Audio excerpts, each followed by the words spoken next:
ഈ അച്ഛന്റെ കയ്യിൽ നിന്ന് പൈസ മേടിച്ച കാര്യം കണ്ട ആൾക്കാരൊക്കെ കുറെ കഴിഞ്ഞപ്പോ അച്ഛനെ പറഞ്ഞു മണ്ടനാണ് ബാലു, ജീവിക്കാൻ അറിയാൻ പാടില്ലാത്തവൻ എന്നൊക്കെ. അപ്പോഴും അച്ഛന് പരിഹാസം മാത്രമായിരുന്നുള്ളു. എന്നിട്ടും അച്ഛനെ കുറ്റം പറയാണ് മക്കള്. നാണിതല്ല നിനക്കൊക്കെ.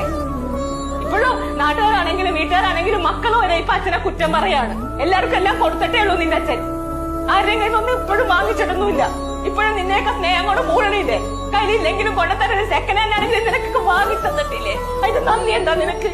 ഇതൊക്കെ എവിടുന്ന് വാങ്ങിക്കൊണ്ടെന്ന് നീ എപ്പോഴെങ്കിലും ചിന്തിച്ചിട്ടുണ്ടോ? ഉണ്ടോ? ഇല്ലല്ലോ.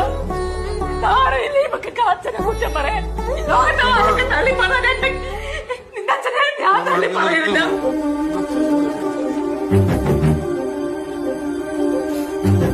എല്ലാത്തിനും ഉണ്ടാക്കി കൊടുക്കുമ്പോഴും ഇവരൊക്കെ ഇങ്ങനെയല്ലേ പറയണത്?